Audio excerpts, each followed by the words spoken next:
आज writing skills में हम दोबारा ग्रामर के पोर्शन टच करेंगे, लेकिन सबसे पहले लेट्स रिव्यू कि हमने प्रीवियस लेक्चर में क्या पढ़ा था। तो प्रीवियस लेक्चर में हमने सबसे पहली चीज़ जो कि हमने पढ़ी दैट वाज कि जो स्ट्रेस होता है वो कैसे एक वर्ड के मीनिंग पर इफेक्ट होता है। मिसाल के तौर पर अगर एक वर्ड है उसमें 2 सिलेबल्स हैं, तो अगर आप डिफरेंट सिलेबल पर स्ट्रेस देते हैं तो उस वर्ड का मीनिंग चेंज हो सकता है मुकम्मल तौर पर। और उसके बाद हमने ये देखा कि वो कौन से वर्ड्स हैं जिन पर नॉर्मली स्ट्रेस आता है, और वो noun, adjectives, verbs and adverbs, ये 4 वर्ड्स थे। और वो कौन से वर्ड्स हैं जिन पर नॉर्मली स्ट्रेस नहीं आता या जो नॉर्मली स्ट्रेस नहीं रिसीव करते, और वो कौन-कौन से थे? Pronouns, prepositions and conjunctions. उसके बाद हमने स्ट्रेस के कुछ रूल्स देखे, जिससे हम ये आइडेंटिफाई कर सकते हैं कि इस वर्ड के किस सिलेबल पर स्ट्रेस आएगा। और उसके बाद हमने कुछ वर्ड्स की प्रैक्टिस की। So now let's begin our today's lecture. आज हमारे पास इंडेफिनिट टेंसेस हैं। लेट मी रिमाइंड यू कि हमने प्रीवियस वीक में कॉन्टिन्यूस टेंसेस कर लिए हैं। अब हम मूव कर रहे हैं इंडेफिनिट टेंसेस की जानिब। और इंडेफिनिट टेंसेस भी 3 होते हैं, एक पास्ट के इंडेफिनिट टेंसेस, उसके बाद प्रेजेंट के, और उसके बाद फ्यूचर के।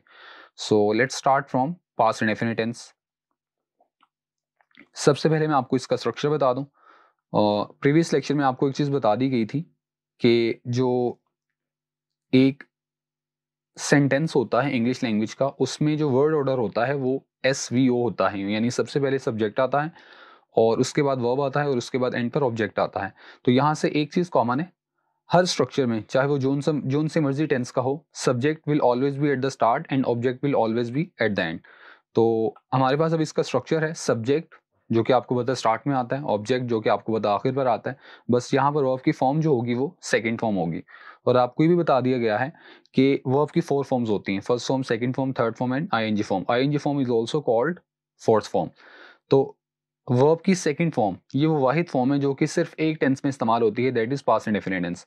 तो पास्ट इंडेफिनिट टेंस में बस वर्ब की सेकंड फॉर्म इस्तेमाल होती है। तो इसका स्ट्रक्चर ये हो जाएगा, सब्जेक्ट V2 ऑब्जेक्ट। दूसरी इंपॉर्टेंट बात, अगर आपने जुमले को नेगेटिव बनाना हो तो हम नॉर्मली उसके लिए ऐड करते हैं नॉट। और नॉट का एक रूल होता है कि not is always added after helping of, यानी नॉट हमेशा हेल्पिंग ऑफ के बाद ऐड होता है, like is, am, are, was, were, be, will, shall, has, have, had, do, does, did. तो ये सारे हमारे पास हेल्पिंग ऑफ्स होते हैं। लेकिन इस टेंस का जो सिंपल स्ट्रक्चर है, सब्जेक्ट V2 प्लस ऑब्जेक्ट, इसमें कोई हेल्पिंग ऑफ नहीं है। तो यहाँ पे हम फिर क्या करते हैं, नेगेटिव बनाने के लिए, हम पहले हेल्पिंग ऑफ पुट करते हैं यहाँ पर, दैट इज डिड। अब एक और चीज़ मैं आपको बता दूं कि जो डिड है वो डू की सेकंड फॉर्म है। और ऐसा नहीं होता कि एक जुमले में हेल्पिंग ऑफ भी सेकंड फॉर्म हो और आगे जो उसके बाद मेन वर्ब आए जो कि एक्शन को शो करता है वो भी सेकंड फॉर्म में हो। तो अब आगे जो सेकंड फॉर्म होगी जो कि मेन वर्ब है, उसको हम फिर हम V1 में कन्वर्ट कर देंगे। तो नेगेटिव के लिए इसका स्ट्रक्चर हो जाएगा, subject plus did not. Did जो कि सेकंड फॉर्म है, इसकी वजह से जो आगे V2 थी वो V1 में कन्वर्ट हो चुकी है। तो formula becomes subject plus did not plus V1 plus object. Now let's see its uses. सबसे पहला यूज जो है इसका, that is it is use to show an action that was completed in the past. और ये normally इस्तेमाल होता है कुछ एडवर्ब्स के साथ। और एडवर्ब्स के बारे में आपको बताया गया था कि एडवर्ब्स वो वर्ड्स होते हैं जो किसी एडजेक्टिव या वर्ब के बारे में बताते हैं। और एडवर्ब्स की जो हमने टाइप्स पढ़ी थी उनमें जो एडवर्ब थे वो क्या क्या बताते थे, एक्शन के मैनर के बारे में बताते थे, टाइम के बारे में बताते थे, प्लेस के बारे में बताते थे, डिग्री या क्वांटिटी के बारे में बताते थे, या फिर फ्रीक्वेंसी के बारे में बताते थे।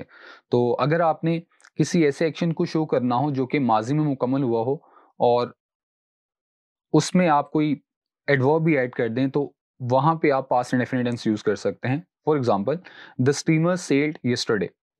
जो स्टीमर था, काइंड ऑफ शिप होती है, वो सेल्ड, उसने सफर किया, समुद्री सफर किया यस्टरडे, कल।